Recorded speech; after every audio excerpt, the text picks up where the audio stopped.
music illama malayala nananju dance aadna kosa kosa irukum.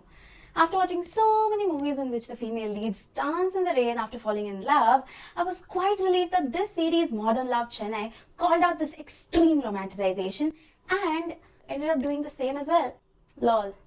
However, in terms of story and craft, this is what Tamil cinema needed at this hour. After the extreme testosterone-fueled theatre run in the recent times, I'm not going to be naming all the movies. I won't call these movies female-centric stories. I think it's high time that we take these words off our vocabulary, because at the end of the day, we are 50% of the population, and our stories being represented is not something unusual or abnormal. In fact, it is what we have to see more and more.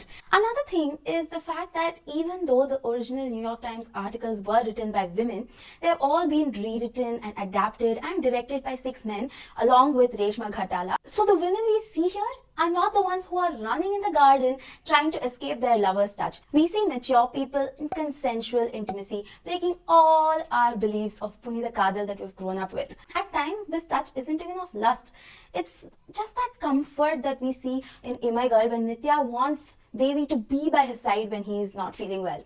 So, it's quite a refreshing take on how we perceive touch and love and lust and everything. It was so refreshing to see small gestures like checking your braces, feeling insecure but still feeling helpless, but just going with the flow, and then probably doing your hair differently when you kind of feel some spark with someone, wearing toda differently, putting on clothes from your existing wardrobe such that, you know, the people at home just don't realize that you're doing something new for someone, but as soon as you walk out of your house, they're like, wow, nice, the queen has arrived. You know, that's where Margazhi felt like someone just tore a few pages of a teenager's diary and put it on screen. You know, every time Tamil cinema tried to show a strong woman, they'd either put her in a cotton saree or androgynize her clothing, make her wear pants and, you know, not want to embrace her femininity, or they would make her the sportswoman undergoing rigorous training.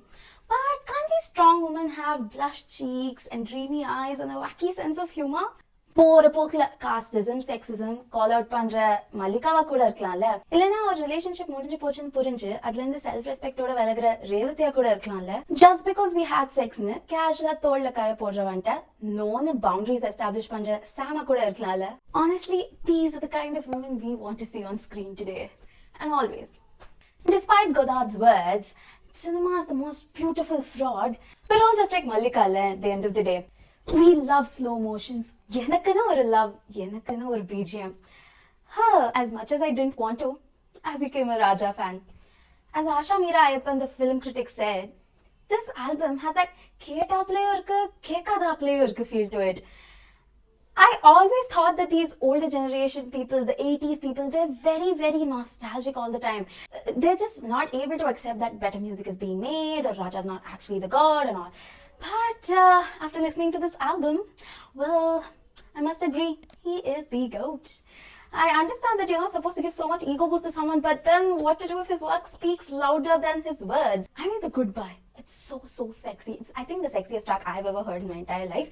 I do understand that it has jazz feels and everything, but still, in contemporary Tamil cinema, it was a breath of fresh air. Second on my list is Mr. G.V. Prakash. You better get back to making a lot of music for anthologies because you are really, really good at it. I mean, we have seen Yendin Baby and Karnam Madhul Varnam from Putham Pudakalai. So I think you should just keep this as your genre. Yeah. And my other Raja favorite would be Anal. It's like, you know, you're happy, but oh no. That is what makes the song so perfect. Honestly, I am nobody to speak about this, but you must go and listen to the album because once you listen to it even one time, it is going to be part of your daily jam for sure. For sure. Speaking of placing music in these stories, it genuinely does not feel overbearing when you're listening to all of these in just 40-minute stories. The innovative incorporations of these songs in, say, like Jingle the Danga and Lala Gunda Bomegal, or the beatboxing situation, like when she goes on dates in kadhal enbadhu irukkura emoji, it kind of goes to prove that we do not have to let go of music just because we want to be new age cinema. Music padalgal songs, right? Because if you think about it, Indian cinema somewhere at the core has music in it, and we think that removing that is what is going to make us world-class cinema, new age cinema, but no, I think it is in our DNA and we should embrace it and see how we can work around it, and this series is proof of that. Proof pudding la. Just like the music, the lineup of artists too is incredible. Every single artist has poured their heart and soul into this project, and we get to see these works beyond the stars. We get to see what's the story, we get to see what the creator wants to say, which I believe is the biggest boon of OTT platforms. You are not paying money for the star value, you're just going to immerse yourself in that story, in that world, and surrender. The star performers, in my opinion, were TJ Bhanu as Devi, Vamika Gabbi as Sam, Ritu Verma as Mallika, and Sanjula Sarthi as Jasmine. Not without mentioning Deepa Venkat and Shivani Paneerselvam, who have breathed lives into Mallika and Sam, being their voices. What I'm trying to say is, நீங்க அப்ப சொன்னீங்க நான் பண்ணலனா வேற யாரும் பண்ணிருக்க முடியாது. அப்படி இல்ல, ஆக்டர்ஸ் வந்து வெறும் டூல்ஸ் தான் கதை சொல்றதுக்கு. ஒரு டைரக்டர் ஒரு ரைட்டர் எப்படி எழுதியிருக்காங்களோ எப்படி எடுப்பாங்களோ அதுக்கு நிறைய விஷயங்கள் அதுக்குள்ள வரல, இன்புட்ஸ் நிறைய வரல, அதெல்லாம் சேர்ந்துதான் அது அப்படி ஆகும். ஸோ நான் நடிக்கிறேன், வேற யாராவது நடிச்சுன்னா வேற மாதிரி இருந்திருக்கும் தான். And that is what Tamil cinema desperately needs right now. The most beautiful takeaway from this series, in my opinion, would be teamwork. Working collectively, letting go of egos, bringing in fabulous technicians and providing quality to the audience.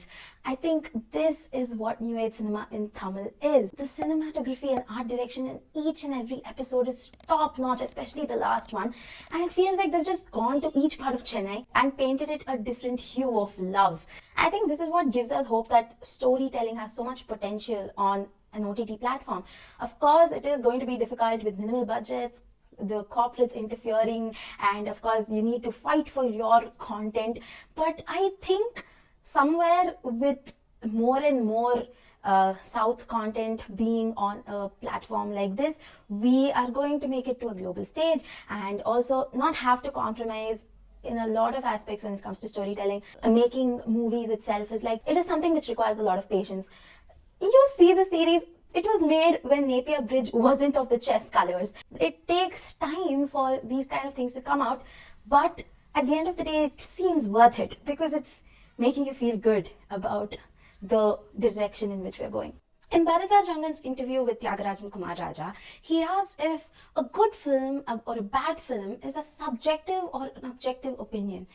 I believe the format of anthologies itself tells us why a good or a bad film is a subjective opinion. I say this after watching a lot of reviews. Every single reviewer, every single person has a different ranking, has a different order, has a different liking, and that would probably be based on their experiences, their values.